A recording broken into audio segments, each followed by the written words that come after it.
Hello friends, আশা করি তোমরা সবাই খুব ভালো আছো। তো চলে এলাম আরও একবার খুবই ইম্পর্ট্যান্ট একটা ভিডিও তোমাদের সামনে আজকে প্রেজেন্ট করতে চলেছি।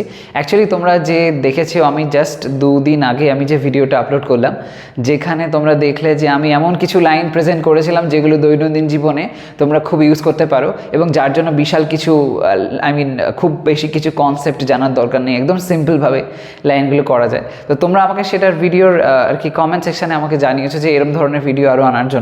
তো আমি সেই জন্য এই ভিডিও আরও একটা নিয়ে চলে এলাম, যেখানে এরম কিছু লাইন্স তোমাদেরকে আমি বলবো, যে লাইন্সগুলো তোমরা দেখতে পাবে যে কত সিম্পলি তোমরা ট্রান্সলেট করতে পারছো এবং দৈনন্দিন জীবনে সেগুলোকে ইউজ করতে পারো খুব ইজিলি, সমস্ত কিছু ডিটেলসের সাথে। লাইক কোন ধরনের সিচুয়েশানে এই কথাগুলো বলা যায়, ইচ অ্যান্ড এভরিথিং আমি এখানে ডিসকাস করতে চলেছি। তাই জন্য খুব মন দিয়ে ভিডিওটা দেখো আর এই লাইনগুলোকে ডেফিনেটলি শিখে নাও, বুঝে নাও কীভাবে ইউজ করা যেতে পারে। ওকে, তো দেখো এখানে বেশ কিছু লাইন্স লেখা আছে, বিভিন্ন রকম সিচুয়েশনের রেসপেক্টে আমি লিখেছি।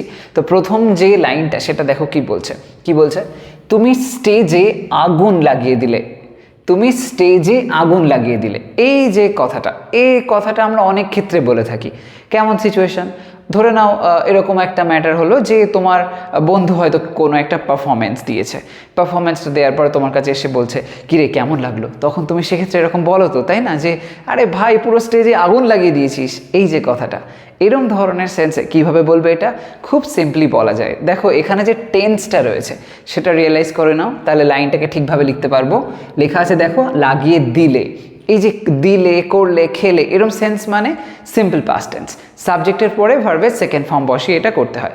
তোমরা টেন্স অনুযায়ী বিভিন্ন সিচুয়েশানে এটাকে বিভিন্নভাবে বলতে পারো। আমি এটাকে বলে নিই, দেখো কেমনভাবে হয়। তো তুমি স্টেজে আগুন লাগিয়ে দিলে, তুমি লিখতে হবে সাবজেক্টটা ফার্স্টে, তো ইউ। এবার যেহেতু সিম্পল পাস্টে আছে তাই জন্য ভার্বের সেকেন্ড ফর্ম হবে। এক্ষেত্রে আমরা একটা নির্দিষ্ট এক্সপ্রেশন বা বলতে পারো ফ্রেজের ব্যবহার করে থাকি এমন সিচুয়েশানে। কি বলা যায়? এক্ষেত্রে বলতে পারো you set the stage on fire. Okay, you set the stage. Set এখানে ভার্বের সেকেন্ড ফর্ম হয়ে গেল। সেটের তো 3টে ফর্মই সেম হয়, সেট, তাই জন্য আলাদা করে আর কিছু নয়। তো এখানে সেটটা সেকেন্ড ফর্মকে বোঝাচ্ছে। You set the stage, you set the stage, আগুন লাগিয়ে দিলে, অন ফায়ার, অন ফায়ার। লাইনটা অবশ্যই মনে রাখো, আর যেই দেখবে তোমার চেনা জানা কেউ খুব ভালো কিছু করলো, তখন সাথে সাথে এরম বলো যে you set the stage on fire. এর মানে এটাই নয় যে একেবারে সে স্টেজেই পারফর্ম করেছে সেই সেন্সেই বলবে, এরম না। হয়তো এক্সাম দিয়েছে, ভালোভাবে দিয়েছে, তার জন্য ভালো রেজাল্টও করেছে, এরম সেন্সে তুমি তাকে বলতে পারো বাহ খুব ভালো করেছিস তো, you set the stage on fire, এরমভাবে। ওকে, ট্রাই করো। নেক্সট ওয়ান, আমি অপমানিত বোধ করছি। আমি অপমানিত বোধ করছি, এরম কথা যখন কোনো একটা জিনিস আমরা, এটা তো আর কিছু বলার নেই, সিম্পলি বুঝতে পারছো। কোথাও যখন আমরা কিছুতে হার্ট হই, কেউ আমাদেরকে লাইক ডিসরেসপেক্ট করে, তখন সেক্ষেত্রে এমন কথা আমরা খুব কমনলি বলে থাকি।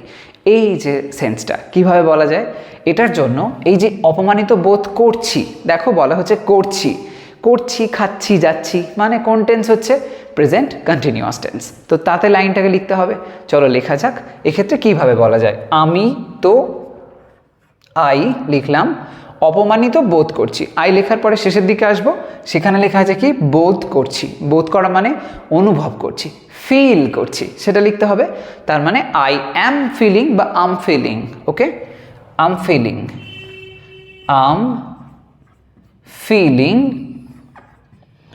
কি বোধ করছি? অপমানিত।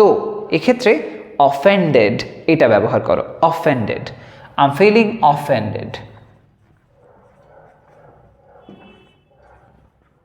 ইউজুয়ালি যখন কেউ খুব আপসেট হয় কোনো একটা ব্যাপারে, কাউকে হয়তো ইনসাল্ট করা হয়েছে, সেই সেন্সে সে অপমানিত বোধ করছে, একটু ক্ষোভের সেন্সও এখানে থাকে। যখন আমরা প্রধানত অফেন্ডেড বলি না, মানে অ্যাকচুয়ালি শুধুমাত্র যে এরম নয় যে খুবই অপমানিত হয়ে গেলাম, মানে লাইক খুব ডিসরেসপেক্ট ফিল করছি, এরম সেন্সেই শুধু নয়। এর পাশাপাশি আমরা এরমও বলতে পারি একটু ক্ষোভ চলে এসছে মনে, যে এরমভাবে আমায় বললো, এরমভাবে অপমান করলো, এরম সেন্সে অফেন্ডেড, এটা একটু খুব স্ট্রং ওয়ার্ড ইউজ করতে পারো। ওকে, পরের লাইনটা দেখো, আমি তোমায় ঠিক এখানে চাই। আমি তোমায় ঠিক এখানে চাই, এমন কথা কোন সেন্সে? অনেক সিচুয়েশন এরকম হয় যে কাউকে দিয়ে হয়তো আমরা কোনো একটা হেল্প চাইছি, তো আমি চাইছি যে সেই লোকটা এখানে থাকুক, কিন্তু সেও কনফিউজড, সে ভাবছে যে আমি এখানে থাকবো না, আমি ওইখানে গিয়ে ওই কাজটা করে দেবো, এরম একটা ব্যাপার। তো তাকে তুমি বলছো যে এরম নয় ব্যাপারটা, তুমি ওসব ছাড়ো, তুমি এখানে থাকো, আমি তোমাকে এখানে চাই, এরম সেন্সে। এই টাইপের সিচুয়েশন যখন ফেস করবে তখন সেক্ষেত্রে এরম ধরনের লাইনে কিভাবে বলতে পারো? খুব সিম্পল, আলাদা কিছু এর মধ্যে কমপ্লেক্স কোনো ম্যাটার নেই, একদম সহজ ব্যাপার। আমি তোমায় ঠিক এখানে চাই, এক্স্যাক্টলি যেরম আছে সেরম লিখে দাও। আমি তো আই তোমায় ঠিক এখানে চাই, চাই হচ্ছে শেষে আছে, এটা হলো ভার্ব, তাহলে সেটা তো লিখতে হবে, তাই না? তাহলে I want, I want, want কাকে না? তোমায়, ইউ, আই ওয়ান্ট ইউ ঠিক এখানে, এই অর্থে right here, I want you right here. অন্য কোথাও তুমি যাবে না, এখান থেকে একদম তুমি নড়বে না, তোমার এখানে প্রয়োজন আছে, I want you right here, এরকমভাবে। পরের লাইনটা, তুমি আমায় ঘাবড়ে দিচ্ছ, তুমি আমায় ঘাবড়ে দিচ্ছ কোনো একটা সিচুয়েশানে, আমি তো তাও ঠিক ছিলাম কিন্তু তোমার কথা শুনে আমি ঘাবড়ে যাচ্ছি, এরম সেন্সে। এরমভাবে বিহেভ করো না, আমি ঘাবড়ে যাচ্ছি। কি বলবে? বলো you are freaking me out. Okay, you are freaking me out, সেটাই আমরা এখানে লিখবো। ঘাবড়ে দিচ্ছ কন্টিনিউয়াস টেন্স আছে, তাই জন্য ফ্রিকিং হয়ে গেল। ইউ আর, ফ্রিক থেকে ফ্রিকিং, ফ্রিকিং মি আউট। এই যে ফ্রিক আউট করা, ফ্রিক আউট মানে আমরা প্রধানত এরকম বলতে পারি যে ভয় পেয়ে গেছে, কোনো কিছুতে ভয় পেয়ে যাওয়া, এরম সেন্সে হয়। কিন্তু এমন সেন্সেও বলতে পারো কোনো কিছুতে তুমি ঘাবড়ে যাচ্ছ, এরম সেন্সে ফ্রিক আউট করা, এরমভাবে আমরা বলে থাকি। ওকে, পরেরটা, তুমি অনেক দূর এগিয়ে গেছো, তুমি অনেক দূর এগিয়ে গেছো, এর মানেটা কেমন বলো তো? এটা এই নয় যে লাইক কোনো রাস্তা দিয়ে যেতে যেতে অনেক দূর চলে গেছে, এরম সেন্সে ব্যাপারটা নয়। এটা সেক্ষেত্রে তো অনেক রকমভাবেই বলা যায়, কিন্তু এটা বেসিক্যালি সেরম সেন্সে আমি লিখেছি। অনেক ক্ষেত্রে দেখবে কেউ খুব বেশি ভেবে ফেলে, ওভার থিঙ্কার তো আমরা সবাই, তো যার জন্য অনেক বেশি ভেবে ফেলি অনেক ক্ষেত্রেই। তো যখন এরকম কাউকে তুমি দেখবে সে খুব বেশি ভেবে ফেলেছে, অনেক দূর পর্যন্ত ভাবতে ভাবতে এগিয়ে গেছে, তখন সেক্ষেত্রে তুমি তাকে বুঝিয়ে দিচ্ছ যে তুমি একটু বেশি ভাবছো, এত দূর যেও না, এরম সেন্সে। তুমি অনেক দূর এগিয়ে গেছো, এক্ষেত্রে কিভাবে বলবে? দেখো এখানে বলা হয়েছে গেছো, করেছো, খেয়েছো, গিয়েছো, এরম সেন্স মানেই হচ্ছে প্রেজেন্ট পারফেক্ট টেন্স, তার মানে ওই হ্যাভ বা হ্যাজ আর ভার্বের থার্ড ফর্ম। এই থিঙ্কিং অনুযায়ী আমরা এটা করব। তাহলে কেমন হবে? প্রথমে আছে তুমি, লেখা যাক ইউ, তারপর যেহেতু প্রেজেন্ট পারফেক্ট ইউ এর পরে হ্যাভ বসবে, ইউ হ্যাভ।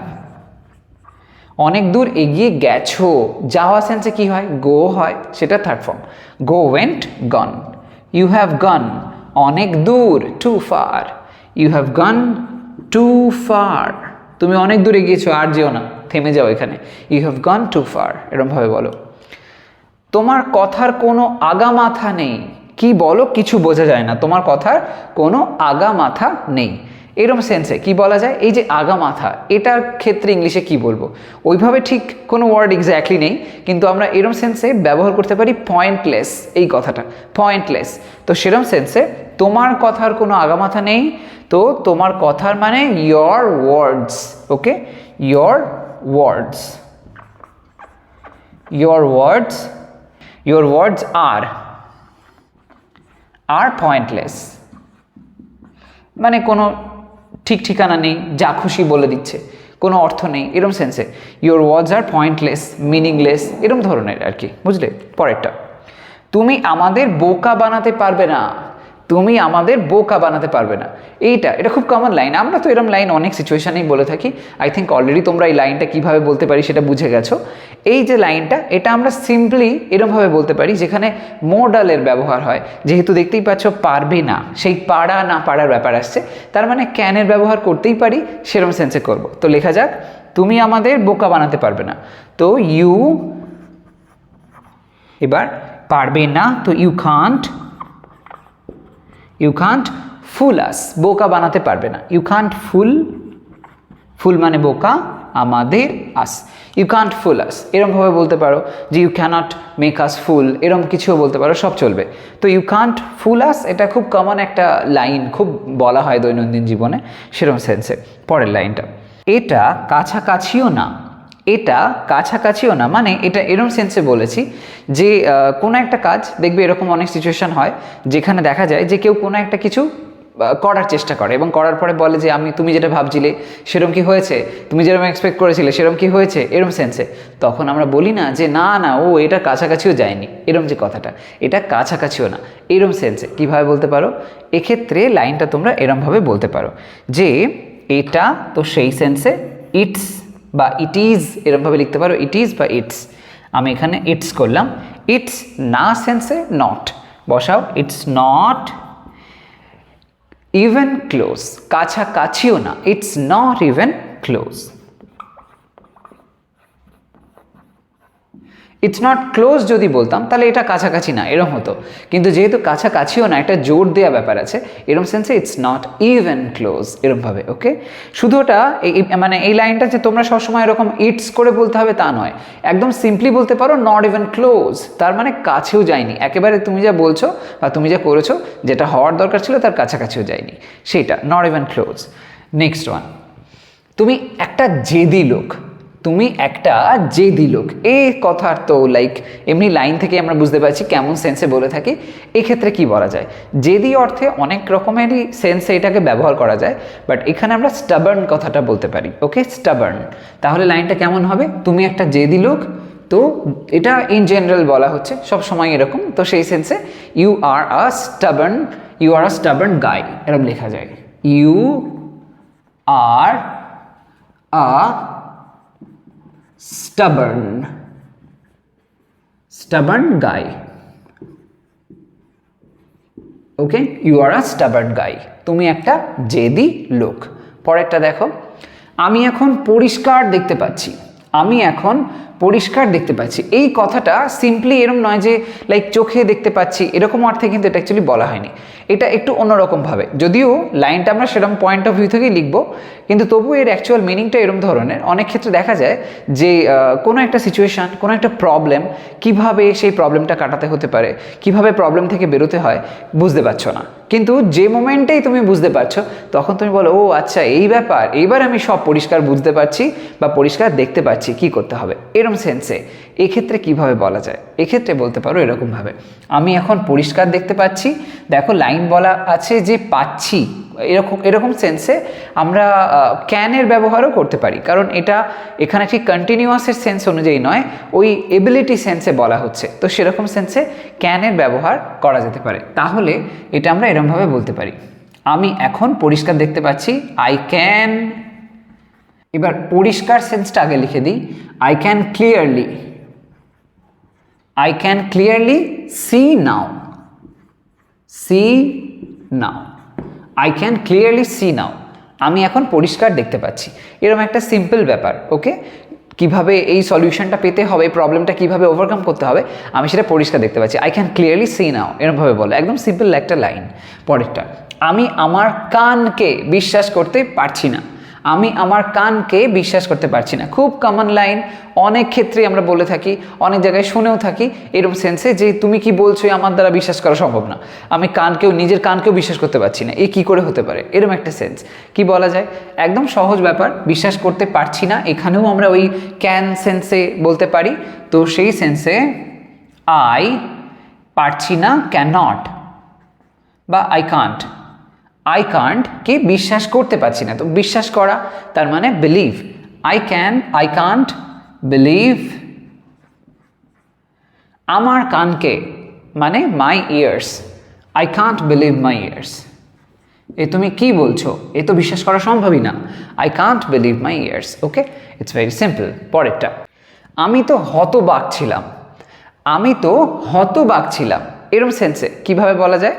এই যে বলা হচ্ছে কথাটা হতবাক ছিলাম, হতবাক মানে অ্যাকচুয়ালি কি, মানে একরকম আমি শক খেয়ে গেছিলাম, এরকম একটা সেন্সে আমি তো হতবাক ছিলাম, এমন জিনিসও করতে পারে আমি তো বুঝতেই পারছি না, তো এরকম একটা সেন্সে আমি হতবাক হয়ে গেছিলাম, তো সেরকমভাবে লিখবো।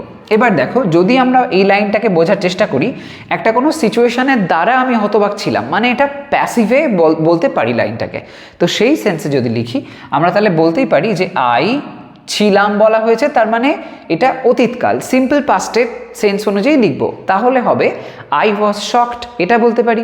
কিন্তু তাহলে একটা ব্যাপার আছে, যদি আমি এখানে আই ওয়াজ শকড বলি, ধরো আমি ওয়াজ লিখলাম, এবার যদি লিখে দিই আই ওয়াজ শকড, তাহলে ব্যাপারটা হবে কি, এখানে যে বলা হচ্ছে আমি তো হতবাক ছিলাম, মানে একটা জোর দেওয়া ব্যাপার আসছে, সেটা কিন্তু ঠিক বোঝা গেল না। আই ওয়াজ শকড বললে তাহলে কি করা যায়, এখানে একটা শব্দের ব্যবহার করতে হবে, একটা জোর, মানে একটা বেশ আলাদা রকমের এমফ্যাসিস দেওয়ার জন্য কি শব্দ ব্যবহার করবে, ইউজ করো literally. Okay, literally, I was literally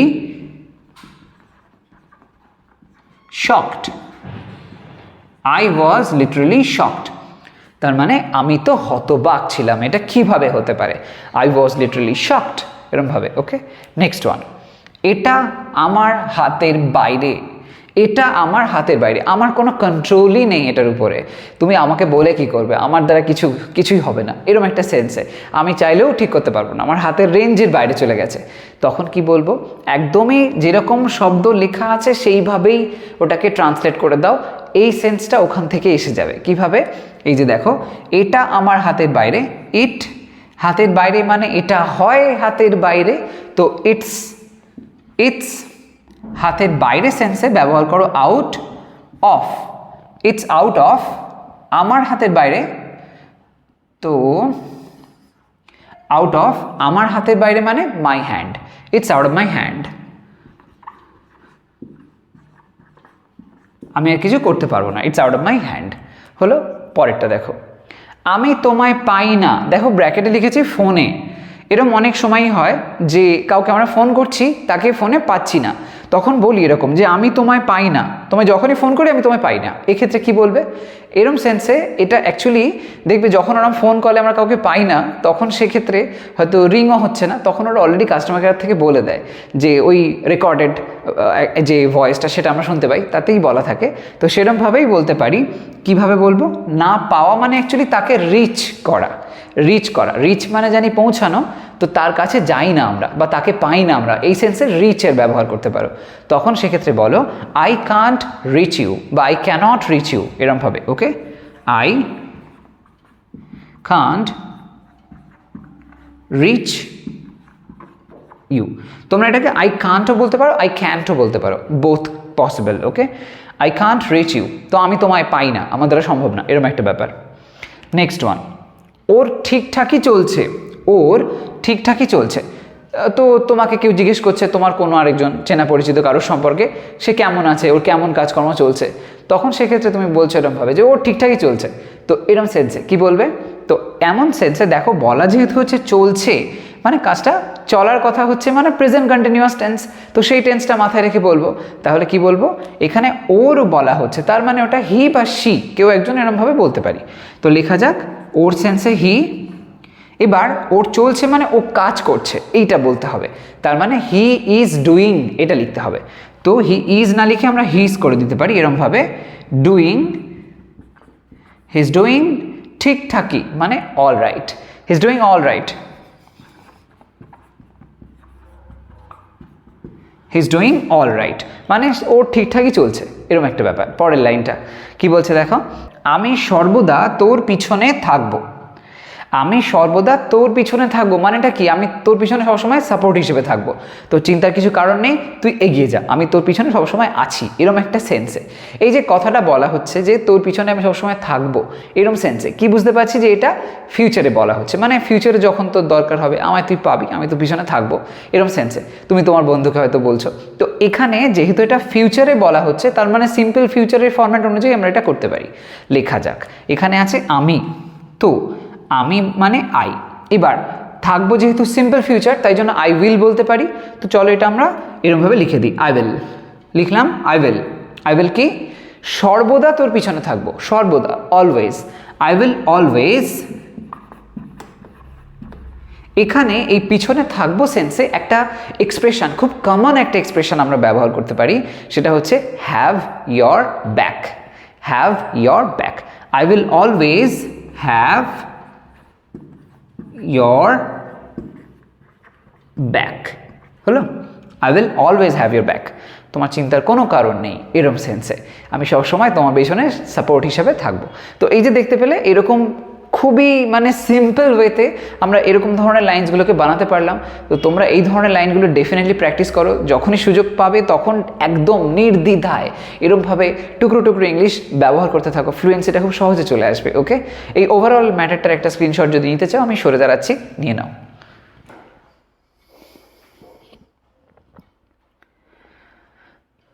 তো আজকের ভিডিও তবে এই পর্যন্ত। আশা করি তোমাদের ভিডিওটা ভালো লেগেছে, তাহলে আমাকে সেটা কমেন্ট সেকশনে জানাতে ভুলো না। আর যদি কোনো পার্টিকুলার ম্যাটারের উপরে ভিডিও তোমরা চাও, সেটাও আমাকে নির্দ্বিধায় জানিও, আমি ডেফিনেটলি সেই রিলেটেড ম্যাটারের উপরে ভিডিও নিয়ে আসবো। তো আজ তবে আসি, তোমরা সবাই ভালো থাকো, সুস্থ থাকো। নেক্সট ভিডিওতে চলে আসছি আরও একটা ইন্টারেস্টিং টপিক ডিসকাস করার জন্য। বাই।